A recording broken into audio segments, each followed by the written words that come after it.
Je vais laisser maintenant la parole à mes collègues qui vont revenir sur ces 7 articles dans leurs différentes interventions. C'est d'abord Léo Walter, député du 04. Merci Paul.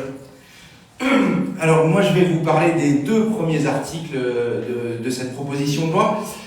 Paul l'a dit, il est nécessaire absolument de réfléchir à un changement complet de paradigme par rapport à la question du recrutement. Mes collègues ensuite parleront de la manière de revaloriser les métiers de l'enseignement et de permettre au concours de faire le plein. Moi je vais vous parler de ce que nous proposons afin de pérenniser les postes et d'avoir face aux élèves des enseignants, fonctionnaires, avec un statut qui était le leur jusqu'à il y a peu. Paul en a parlé, nous avons auditionné hier le ministre de l'Éducation nationale, Pape Ndiaye, et il nous dit, monsieur le ministre, qu'il fait appel à la liste complémentaire, que ces services font appel à la liste complémentaire. Pour ceux qui ne le savent pas, dans les concours de recrutement de l'Éducation nationale et de la fonction publique, il y a toujours eu une liste complémentaire, c'est-à-dire des gens qui arrivent à un rang inférieur à ceux qui sont directement admis, mais auxquels on peut faire appel afin de pourvoir aux vacances de poste ou au remplacement lorsque c'est nécessaire. Alors, on ne peut pas dire que M. Pape Ndiaye soit en train de mentir quand il dit ça. Ce qu'il oublie de dire, c'est que ces services ne font appel à la liste complémentaire que dans une proportion très faible.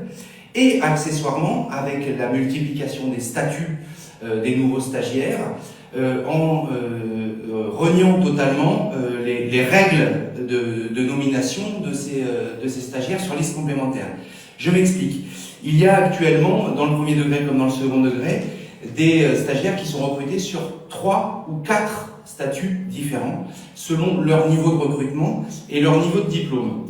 Or, pour nommer les stagiaires sur liste complémentaire, normalement, on est censé respecter le classement du concours, et ce n'est absolument pas ce que font les services de l'Éducation nationale, puisqu'ils nomment en fonction des besoins du terrain et absolument pas en fonction du rang au concours. Donc nous, ce que nous proposons, très simplement, on n'est pas en train de réinventer la poudre ou de proposer quelque chose de révolutionnaire, on est en train de revenir sur une situation, une manière de faire qui a fait ses preuves, et nous proposons donc à l'article 1 de recourir à une liste complémentaire, qu'une liste complémentaire soit systématiquement ouverte pour chacun des concours externes de recrutement des enseignants et des personnels d'éducation, et que donc les candidats reçus soient nommés stagiaires au fur et à mesure des vacances d'emploi. Moi, je tiens à insister sur ce point, c'est-à-dire que lorsqu'on est sur liste complémentaire et qu'on est recruté, on est certes envoyé sur le terrain directement, mais ensuite on est intégré au corps enseignant, au corps de la fonction publique, et donc on devient stagiaire de plein droit. Et puis l'article 2, qui est extrêmement important également, propose la mise en place d'un nouveau concours externe spécial à partir du moment où il y aurait épuisement des listes principales et des listes complémentaires des concours mis en place. Là également, il n'y a rien d'exceptionnel, puisqu'il y a eu un concours supplémentaire mis en place dans les académies de Créteil et de Versailles cette année pour répondre aux vacances de poste, et que des concours supplémentaires ou des concours exceptionnels de ce type ont eu lieu à de nombreuses reprises lorsque c'était nécessaire.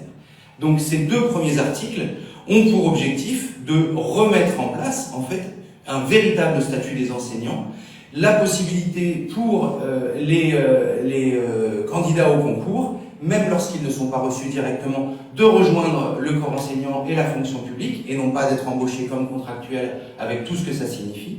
Et puis surtout, de pourvoir au poste vacant, afin qu'il y ait un enseignant devant chaque classe, certes le jour de la rentrée, mais surtout tout au long de l'année scolaire, parce qu'il est aisé pour le ministère de tenir ses promesses en ayant un enseignant devant chaque classe le premier jour, mais par expérience, je peux vous dire que dès 15 jours après la rentrée, ceci peut ne plus être du tout la réalité du terrain. Voilà, je vais passer la parole à Hendrik David pour l'article 3. Merci.